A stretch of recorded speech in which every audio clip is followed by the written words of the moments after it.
Welcome back, everybody. Ready for another deep dive? Absolutely. Okay, great. So today we're talking about the adjacent user theory. Ooh. Have you ever I wondered? love this topic. I love this I topic. think this is going to be a good one. Yeah. Have you ever wondered, like, why some products just seem to explode in popularity Yeah, while others struggle to gain any traction? totally. Well, get this. It might not be about finding those brand new users, Mm.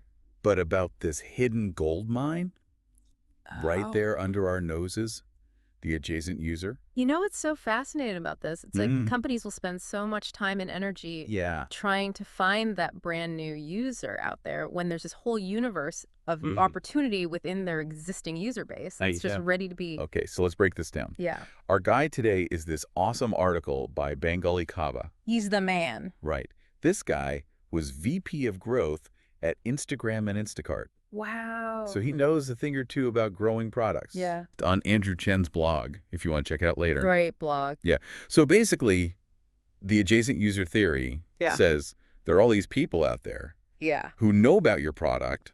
They may have even tried it out, Right. but they haven't become those, like, die-hard fans who use it all the time. They haven't landed. Right. So they're not... It's almost like they're circling your product like a satellite Ooh. around a planet, Yeah. but haven't quite landed yet. They haven't fully committed. And there's a reason. There's a Far. reason for that. There are barriers preventing them from fully embracing your product. Things about the user experience. Okay. Things about the positioning of your product. Okay. And even specific features. So you're saying that if we can figure out what those barriers are, Yes, that could make or break the success of a product. absolutely. Solving for the adjacent user can actually unlock Wow. the true potential of your existing product market fit. Yeah. Think about it. You've already found a group of people that see value in what you offer, Right. but something's stopping them Yes. from going all in. Yeah. If you can figure out what that something is and fix it, Okay. you can convert those casual users into core users. Yeah. And those core users into super fans. So instead of just trying to constantly add Yeah. new users, you're just making the most. It's about doubling the down market. on the people who already see the value. That makes sense. And the thing that's really interesting is there's a compounding effect. Oh. So just like, Compound interest. yeah, just like when you register a new voter, it has this ripple effect on future elections, right? Oh, interesting. Enabling an adjacent user Yeah. doesn't just benefit them, it benefits future user cohorts as well. So it's not just a quick win. It's not about the quick win. Yeah. It's about building a foundation Got it. for sustained growth and wider impact. So how do we picture these adjacent users? Okay, so picture this concentric circles representing different user states. Okay. So you got your power users in the center. Right. They live and breathe your product. Those are your super fans. Then you got your core users. They're pretty engaged. Okay. Followed by casual users who pop in now and then.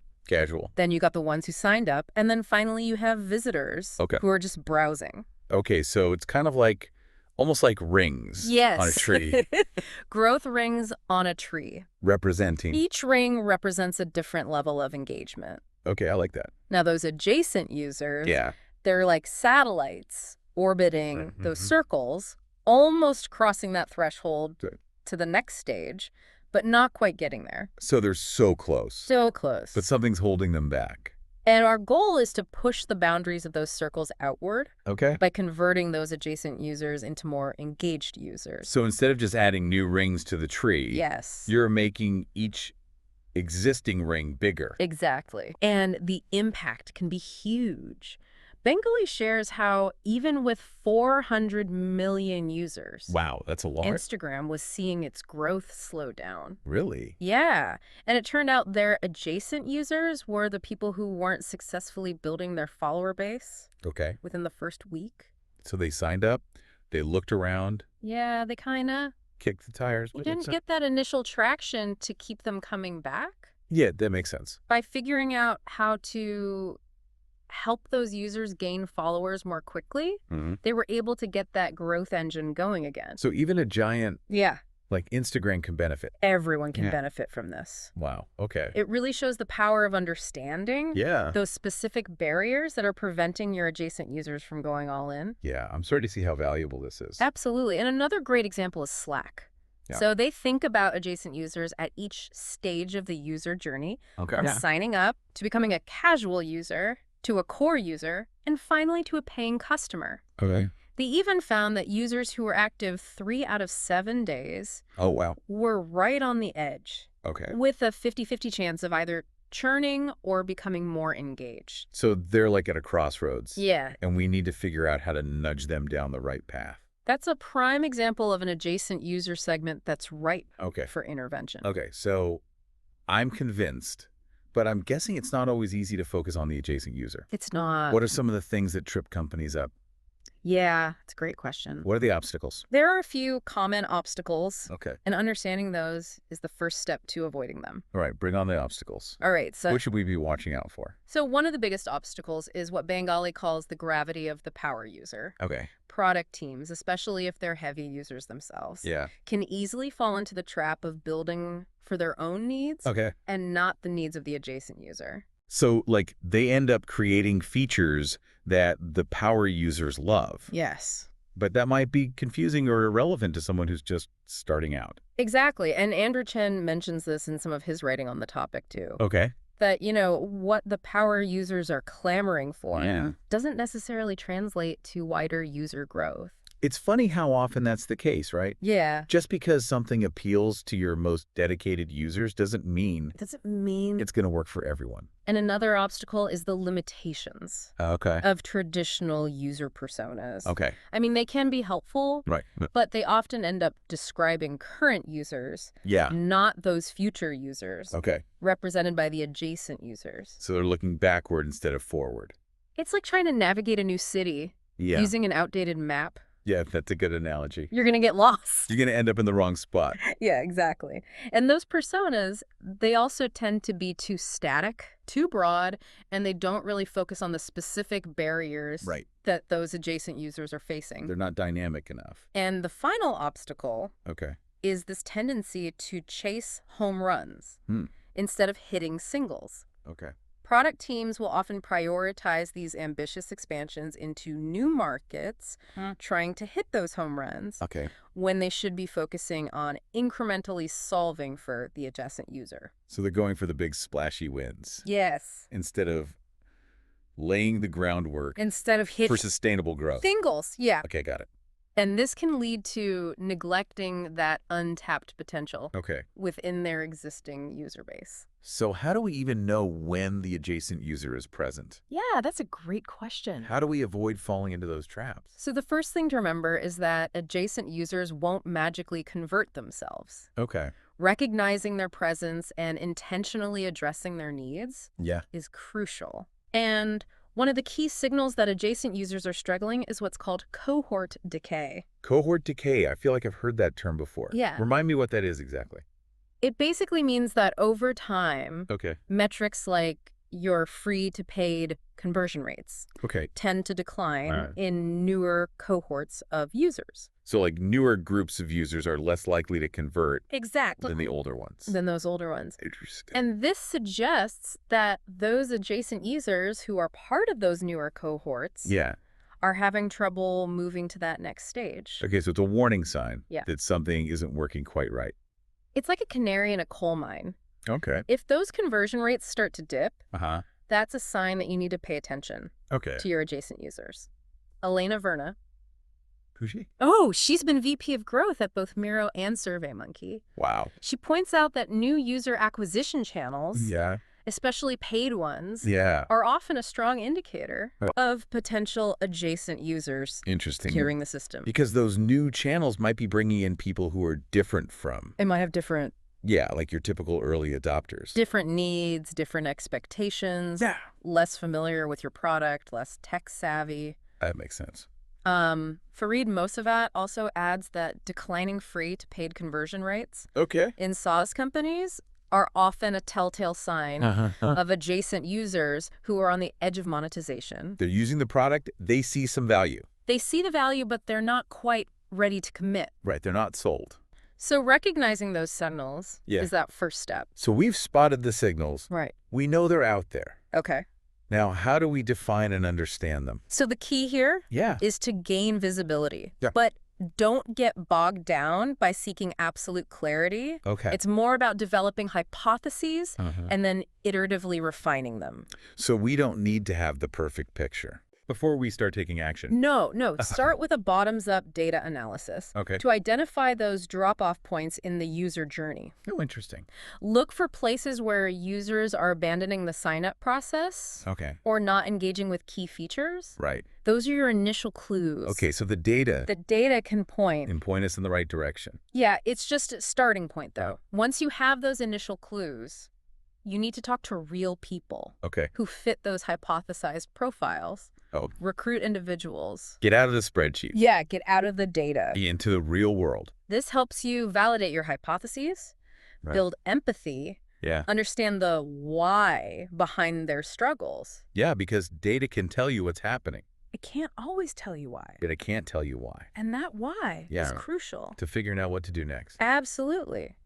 So once you've identified Okay. those potential adjacent user segments, Yeah. the next step is to understand why they're adjacent. Right. Why they're not fully engaging. Why they haven't fully committed. And this is where empathy becomes incredibly important. You need to see the product. Through their eyes. Through their eyes, walk a mile in their shoes. Walk a mile in their shoes. Yeah. And Bangaly suggests 4 powerful techniques. Okay, I'm ready. What are they? The first one is to actually be the adjacent user. Oh, interesting. Encourage your team to experience the product as an adjacent user would. So encounter those empty states where there's no data yet. Yeah. Navigate the new user flows. Uh-huh. Try out features that require sustained engagement Right. to become valuable. Okay. And it's not just about imagining it. He gives this great example of Facebook's air traffic control tool, which Instagram actually used to simulate various user conditions like slow network speeds, older devices. So they could literally experience the app. Literally experience it. Like someone in a developing country. Yeah, like someone in a developing country with limited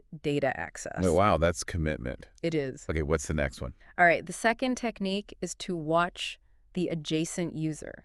Okay. Conduct usability tests with real adjacent users. Okay. Just observe how they interact. See what challenges they face, what workarounds they come up with. Let them struggle a bit. Okay. So you can see that natural behavior. Because sometimes those workarounds can be really revealing, right? Absolutely. Sometimes the workarounds are more interesting than the intended solution. Totally. Okay, what's number 3?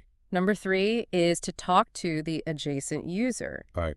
Use surveys and in-person interviews to dig deeper. Understand their goals, why they chose your product, what alternatives they considered. Understand the pain points. What are their pain points? Yeah. He shares a great example from Instagram. Okay. So they were seeing an increase in what they call access churn. What is that? Users logging out and not coming back.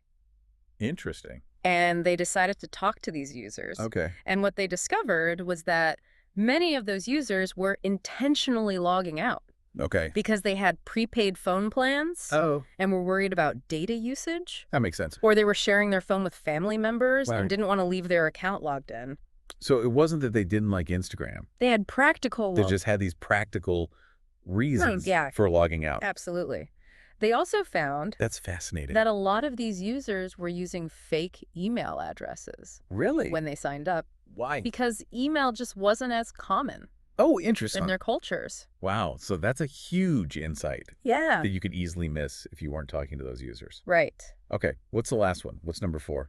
The final technique is to visit the adjacent user. Okay. This is about observing them in their natural environment. So going beyond the lab. Yeah, going beyond those usability tests. Yeah. Seeing how they use the product in their everyday lives. Understand their workflows, their constraints. Yeah.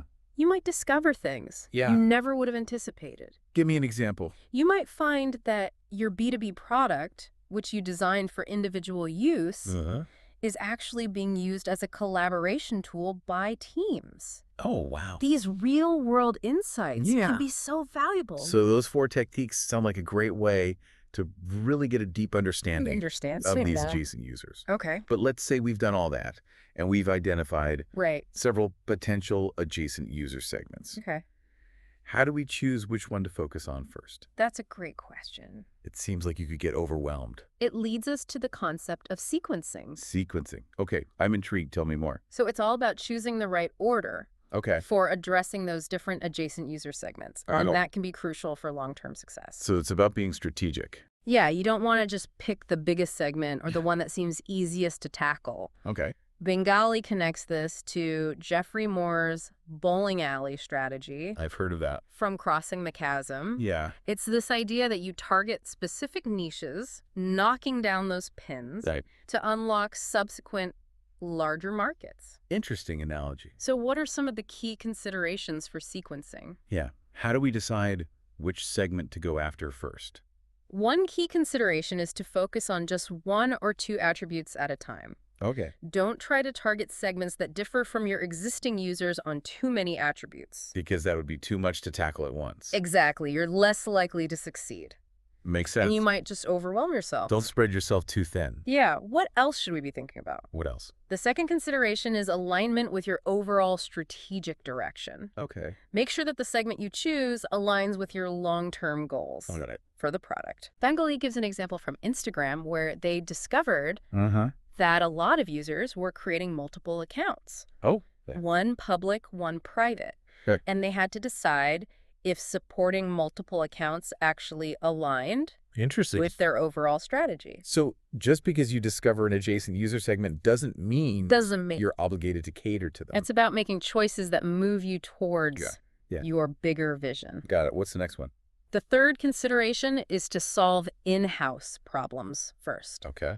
Focus on those adjacent users who are already in the funnel. Okay. They're already using the product to some extent. They've shown some interest. They've demonstrated intent. Okay. Elena Verna suggests a specific sequence for B2B products. Right. First, solve for those in the existing user base who can drive additional monetization. Okay. Second, solve for those in the user base who drive additional value in indirect ways. Oh, interesting. Like those who might not pay, but are really active in referring new users. Got it. So start with the low-hanging fruit. Exactly. Okay. And then work your way outwards. I like it. What's the last one? The final consideration is to think about the long-term impact. Okay. Don't just focus on the size of the segment today, but consider its projected growth trajectory. Okay. Fareed gives a great example from Slack's international growth strategy. Okay. They realized that while France was a higher income market, India was growing much faster. Okay. So even though Indian users might be less likely to pay in the short term, the potential for growth was much greater. Was much greater in the long run. Okay. So sequencing is all about making these strategic choices about which segments to prioritize. Makes sense. And that depends on a variety of factors. Sounds like a constant balancing act. It is. And here's something else to keep in mind. What's that? The adjacent user landscape is constantly changing. Okay. It's not a static target. Things are always in flux. Bangaly highlights how, at Instagram, the adjacent user profile shifted dramatically over time. From women in the U.S. to international users on older Android devices with limited data plans. So who your adjacent user is today might not be who they are tomorrow. Exactly. And this evolution is driven by a few key factors. Okay, break it down for me. What are those factors? So first, new information. Okay. As you experiment and solve for one adjacent user segment, you gain new insights that might change your understanding of the landscape. Like you might run an experiment. You might run an experiment. And get a result you didn't expect. That reveals a need or behavior you hadn't seen before. Okay. You might also uncover new hypotheses during user research or implement new data tracking that gives you visibility into an area you hadn't seen before. So much to learn. The second factor is new users showing up as you unlock value. Yeah. For one type of adjacent user, they often bring in their friends and their networks. Right. It's like that network effect. Who might represent a whole new type of adjacent user. So success can breed new opportunities, but also new challenges. Yeah, new challenges. And the third factor is new value propositions. Okay. As your product evolves and you introduce new features, new services, the needs and expectations of your adjacent users might change. Got it. So you have to be constantly reevaluating. Constantly reevaluating. Your understanding the landscape of that adjacent user landscape, and this evolving landscape highlights 3 key takeaways. Okay, let's hear them. What are the key things to remember? All right, so first, the importance of understanding the why. Okay. Don't just focus on the outcome of your experiments. Dig deeper into the reasons behind those results. So like be a detective, following the clues to uncover the real story. The second takeaway is to continuously refine the fundamental. Okay, so the fundamentals being? So don't neglect those core user experiences like registration, activation, engagement, and monetization. Okay. Those aren't one-time projects. They're ongoing processes. Right. It's like tending a garden. I like that. You got to keep weeding and pruning. We'll keep weeding and keep pruning. So you keep it healthy. To keep it healthy. And the final takeaway. Okay, hit me. Is to continually cross the cognitive threshold. What does that mean? It means keep putting ourselves in the shoes of the adjacent user. Yeah. Even as that profile shifts and changes. Stay flexible, stay adaptable. Exactly. Bangaly emphasizes this, Yeah. Just as that adjacent user landscape evolves, our understanding and our empathy for their evolving needs has to evolve too. Okay, that makes sense. Fareed shares a great example from Instacart. Their landing page, which initially worked well for those early adopters, had to change as their adjacent user profile evolved and became less tech-savvy. So they had to adjust their messaging. They had to adjust the messaging and the design. To appeal to a broader audience. To appeal to a broader audience. So even the most basic element of your product might need to evolve. As you learn more about your adjacent users, the adjacent user theory is not a static framework. Right. It's a dynamic mindset of continuous learning and adaptation. It's a journey, not a destination. Well said. Yeah. And as you embark on that journey, here's a thought-provoking question. All right, hit me. Think about your own product or service. Okay. Who are your adjacent users? Who are those people who are lurking on the edges? Aware of what you offer, but not fully engaged. Not fully committed. And what are those barriers? What's stopping them? That are preventing them from taking the plunge. From becoming those diehard fans. Exactly. Once you start asking those questions, you unlock a whole new realm. It's like opening a secret door. It is. To untapped potential. It's about understanding. Okay, I'm feeling inspired. Good. I'm ready to go find those adjacent users. Go find them. Okay, so we've talked about the obstacles, the signals, the techniques for understanding the adjacent user, the importance of sequencing. Yeah. Before we wrap up, I have to ask, what's the biggest mistake you see companies making? When it comes to the adjacent user theory? Okay, that's a good question. It might sound kind of counterintuitive, but the biggest mistake is actually not making a mistake. Not making a mistake is a mistake. I know, right? How does that work? It all comes down to fear. Fear of what? Fear of failure. So many companies are so afraid of getting it wrong that they get stuck in analysis paralysis. Oh, okay. They spend months trying to perfectly define their adjacent user, gather mountains of data, create these elaborate strategies, and they never actually take action. They're all talk, no action. Exactly. Right. And in the fast-paced world of product development, that hesitation can be fatal. Right. While you're agonizing over every little detail, your competitors are out there experimenting and iterating. They're out there hitting those singles. Hitting singles. While you're still trying to figure out how to swing for the fences. Yeah. Okay. The beauty of the adjacent user theory is that it encourages a mindset of experimentation and learning. Okay. You don't have to have all the answers up front. It's more about making informed guesses. Testing those guesses. And then adapting based on what you learn. So embrace the possibility. Embrace it of making mistakes. Remember, even those so-called failed experiments can provide valuable data. Right. They tell you what doesn't work. Yeah. Which is just as important as knowing what does work. That's a great reminder. So we've covered a lot of ground in this deep dive into the adjacent user theory. We have? Can we do a quick recap? Yeah, let's recap. And the key takeaways. First, we learned that adjacent users are those who are almost, but not quite, using your product to its full potential. They're on the cusp, but something's holding them back. Exactly. They see the value, but they haven't fully embraced it yet. Second, we explored how understanding and addressing the needs of these adjacent users can unlock significant growth opportunities. It's about maximizing the potential of the users you already have. Exactly. Instead of just constantly chasing new ones. And finally, the adjacent user theory is not a one-time exercise. Okay.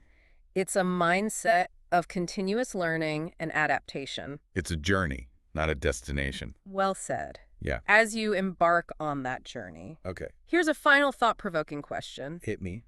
Think about your own product or service. Okay. Who are your adjacent users? Okay. Who are those people lurking on the edges? Aware of what you offer, but not fully engaged. What's stopping them from becoming those diehard fans? Exactly. Once you start asking those questions, you unlock a whole new realm of possibilities. It's like opening a secret door. It is. Untapped potential.